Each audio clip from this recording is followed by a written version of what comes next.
Now Sam couldn't get enough of tennis. He begged his father to let him play tennis every day. But his father insisted that he continue to go to soccer practice at least 3 times a week. His father realized that soccer would make him a quicker and faster athlete with better endurance. He also wanted Sam to have the experience of a true team sport, to learn to cooperate with others while playing your own role for the benefit of the team. Although Sam liked soccer and was getting good at it, he thrived on the challenge of the individual competition of tennis. His father helped Sam find another place in the house with more wall space so that Sam could now hit the smiley ball against the wall instead of just throwing it. Thus, even the days he didn't go to tennis practice, he would hit for hours against the wall. This extra wall practice became even more important when Jay announced that Sam and several of his mates were ready to enter their first tournament.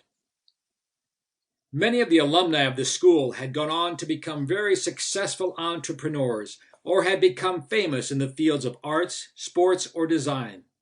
Sam was very impressed with the tour of the school. Everything seemed so right to him. He felt truly blessed to have been led to both the academy and this school that seemed to be so aligned with what he had embraced through his mentorship with Aunt Harriet. He felt at home in a place where his talents and his spirit could soar to any height with no limitations. These were the happiest years of Sam's life. His tennis game continued to improve until he was ranked number 1 in the country in the 16s. He played enough ITF tournaments to be ranked in the top 10 in the world as a junior. He loved the idea of traveling internationally and actually experiencing the locations they had studied about at the academy. He was being touted as perhaps the next tennis great, and at the same time, college coaches were actively trying to recruit him for their teams. Meanwhile, on the home front, Sam had a number of very close and supportive friends. They helped prevent him from letting his ego get out of hand because of his success on the court.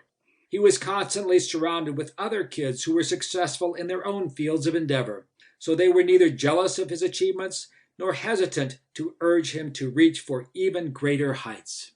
Of course, Lana was always his closest friend, but it remained only that, a dear and devoted friendship. They both focused on providing understanding and stability for each other when it was most needed, without getting into the possessive attachment that typifies most teenage romances. Theirs was not a romantic relationship, just a nurturing friendship in which they both felt comfortable sharing their deepest and most secret feelings and fears. Sam's greatest fear was how he would be able to cope with the reality of life on the tennis tour when he left his beloved academy and school. He had met enough of the pros when he played the junior Grand Slam tournaments to know that everything on tour was based on competition. The friendships were seldom deep and were definitely forgotten when they faced each other across the net. He had met and heard about a number of junior phenoms who had lost their confidence while trying to make the transition to the pro game. For some, it was the constant travel they couldn't handle. Others couldn't cope with losing first round regularly when they had been used to winning most of their matches.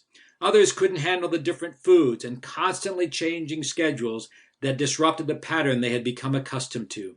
Others just got lonely without the support of family or coaches, as few could afford a supportive entourage like the Stars.